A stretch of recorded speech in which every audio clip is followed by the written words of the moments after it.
Redmi 13C mobile বেশ অল্প দামে লঞ্চ হয়েছে, কিন্তু অল্প দামে লঞ্চ হওয়া সত্ত্বেও এই ফোনে আমরা ফিচার স্পেসিফিকেশন বাজেট বিবেচনায় বেশ ভালো পাচ্ছি, এটাই বলা যেতে পারে। তো এই ফোনে আমরা কি কি ফিচার স্পেসিফিকেশন পাচ্ছি, মোবাইলটার দাম কত, মোবাইলটা কেমন হবে তোমাদের জন্য, সেই সমস্ত ব্যাপারে বিস্তারিত জানতে হলে ভিডিওটা শেষ পর্যন্ত দেখো, অনেক কিছু জানতে পারবে তোমরা এই মোবাইলের ব্যাপারে। তো শুরু করা যাক আজকের ভিডিও। হ্যালো ফ্রেন্ডস, আমি আনন্দ আর তোমরা দেখছো লিমিটলেস আনন্দ চ্যানেল। এখনো পর্যন্ত চ্যানেলটাকে সাবস্ক্রাইব করোনি ভাই, কি করছো, ঝটপট সাবস্ক্রাইব করে দাও। তো আমরা এই মোবাইলে পেয়ে যাচ্ছি 6.74 ইঞ্চি HD+ IPS water drop notch display. মোবাইলে আমরা যে ডিসপ্লেটা পাচ্ছি তার স্ক্রিন রিফ্রেশ রেট থাকছে 90 হার্জ এবং এতে আমরা 180 হার্জ টাচ স্যাম্পলিং রেট পেয়ে যাচ্ছি এবং এই ডিসপ্লের পিক ব্রাইটনেস থাকছে 600 নিটস এবং এতে আমরা কর্নিং গরিলা গ্লাসের প্রোটেকশন পাচ্ছি। তো এই ডিসপ্লের কথা বলতে গেলে ফোনটার যে বাজেট যেই দামে লঞ্চ করেছে সেই দামের বিবেচনায় HD+ ডিসপ্লে কনসিডার করাই যেতে পারে। বেশ ভালো লাগলো আমার পার্সোনালি যে এত কম বাজেটে ফোনটা লঞ্চ করা সত্ত্বেও এতে কিন্তু আমরা 90 হার্জ স্ক্রিন রিফ্রেশ রেট পাচ্ছি, যার ফলে কিন্তু গেম খেলার সময় গেমিং এক্সপিরিয়েন্সটা যথেষ্টই ভালো হবে এবং ডিসপ্লের ব্রাইটনেসটাও মোটামুটি বেশ ভালো থাকছে। তাই কড়া রোদে মোবাইলটা ব্যবহার করলে ভিজিবিলিটিতে কিন্তু সেরকম একটা অসুবিধা হবে না। এই মোবাইলের থিকনেস হচ্ছে 8.9 মিলিমিটার এবং এর ওজন হচ্ছে 192 গ্রাম। মোবাইলের ব্যাক প্যানেলটা দেখলে হয়তো এখানে তোমাদের গ্লাস ব্যাগ দেখে মনে হতে পারে, কিন্তু এটা প্লাস্টিক ব্যাগ আছে। এই মোবাইলে থাকছে স্প্ল্যাশ অ্যান্ড রাস্ট রেজিস্ট্যান্স। এই ফোনে থাকছে Android 13 operating system, MIUI 14 user ইন্টারফেসের সাথে। এবার আমরা সোজা চলে আসি এই মোবাইলের ব্যাটারির দিকে, জেনে নিই এই ফোনে আমরা ব্যাটারি কি পাচ্ছি। তো এই মোবাইলে আমরা পেয়ে যাচ্ছি 5000 mAh jumbo battery 18 watt fast charging সাপোর্টের সাথে। মোবাইলে আমরা যে চার্জিং কানেক্টর পাচ্ছি সেটা USB Type-C। তার পাশাপাশি আমরা এই ফোনে 3.5mm হেডফোন পোর্ট পেয়ে যাচ্ছি। আর হ্যাঁ, এই মোবাইলের বক্সের সাথে কিন্তু আমরা 18 ওয়াট বা 22.5 ওয়াট চার্জার ফ্রি পাচ্ছি না। এই ফোনের বক্সে থাকছে 10 ওয়াট রেগুলার চার্জার। তোমরা যদি ফাস্ট চার্জার চাও তাহলে আলাদাভাবে কিনতে হতে পারে। এবার আমরা সোজা চলে আসি এই ফোনের সিকিউরিটির দিকে। সিকিউরিটির দিক থেকে দেখতে গেলে এই মোবাইলে আমরা পেয়ে যাচ্ছি সাইড মাউন্টেড ফিঙ্গারপ্রিন্ট সেন্সার এবং ফেস আনলকের ফেসিলিটি। মোবাইলটা আপাতত দুটো কালার ভেরিয়েশনে লঞ্চ করেছে, স্টারডাস্ট ব্ল্যাক এবং স্টার সাইন গ্রিন। কোন কালার ভেরিয়েশনটা তোমাদের সব থেকে বেশি ভালো লাগছে অতি অবশ্যই আমাকে কমেন্ট করে জানাতে ভুলো না। এবার আমরা সোজা চলে আসি এই মোবাইলের ক্যামেরার দিকে, জেনে নিই এই ফোনে আমরা ক্যামেরা কি পাচ্ছি। তো এই মোবাইলে আমরা পেয়ে যাচ্ছি রিয়ার সাইডে 50 মেগাপিক্সেলের ট্রিপল ক্যামেরা। প্রাইমারি যে লেন্সটা থাকছে সেটা 50 মেগাপিক্সেলের, যার অ্যাপারচার হচ্ছে f1.8। এরপরে আমরা একটা 2 মেগাপিক্সেলের ম্যাক্রো লেন্স পাচ্ছি, তারপর থাকছে একটা AI লেন্স এবং এই মোবাইলের ফ্রন্টে আমরা পেয়ে যাচ্ছি 8 মেগাপিক্সেলের সেলফি ক্যামেরা, যার অ্যাপারচার হচ্ছে f2।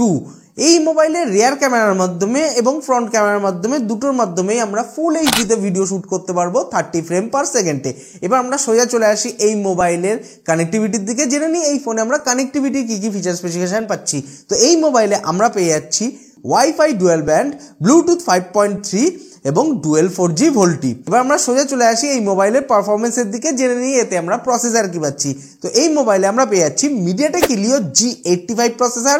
এটা একটা 12nm অক্টোকোর প্রসেসর, যার ম্যাক্সিমাম ক্লক স্পিড হচ্ছে 2 GHz এবং এতে আমরা ARM Mali G52 MC2 GPU পাচ্ছি। তো এই ফোনের পারফরমেন্সের কথা বলতে গেলে বাজেট বিবেচনায় এই মোবাইলে আমরা বেশ ভালো গেম খেলতে পারবো, মাল্টিটাস্কিং করতে পারবো। হাই এন্ডের কোনো কাজ করতে গেলে, হাই গ্রাফিক্সের কোনো কাজ করতে গেলে তখন একটু সমস্যা হতে পারে, কিন্তু ফোনটা যে দামে লঞ্চ করেছে, যে বাজেটে লঞ্চ করেছে, সেই দামের বিবেচনায় কিন্তু পারফরমেন্স আমরা বেশ ভালো পাচ্ছি এই মোবাইলে, সেটাই বলা যেতে পারে।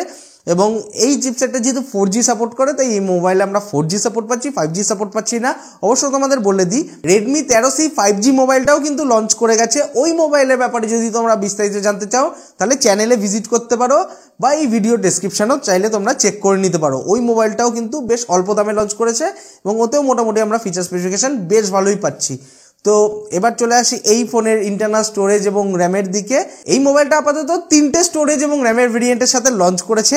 এতে আমরা পাচ্ছি 4GB RAM 128GB internal storage, 6GB RAM 128GB internal storage এবং 8GB RAM 256GB internal storage. এই মোবাইলে এর পাশাপাশি আমরা আপ টু 8GB ভার্চুয়াল র্যামের সাপোর্টও পেয়ে যাচ্ছি। মোবাইলে যে র্যামের টেকনোলজিটা ইউজ করা হয়েছে সেটা LPDDR4X এবং এতে আমরা eMMC 5.1 স্টোরেজ টাইপ পাচ্ছি। আর এই মোবাইলে আমরা ডেডিকেটেড সিম কার্ড স্লটও পাচ্ছি, মানে একসঙ্গে দুটো সিম আর একটা মেমোরি কার্ড ইজিলি সেট করা যাবে।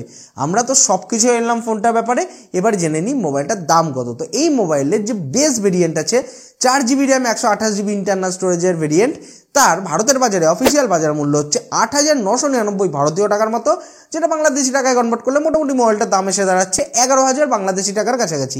এবং এই ফোনের 6GB RAM 128GB internal storage ভেরিয়েন্টের ভারতের বাজারে অফিসিয়াল বাজার মূল্য হচ্ছে 9,999 ভারতীয় টাকার মতো, যেটা বাংলাদেশি টাকায় কনভার্ট করলে মোটামুটি মোবাইলটার দাম এসে দাঁড়াচ্ছে 13 থেকে 14,000 বাংলাদেশি টাকার কাছাকাছি।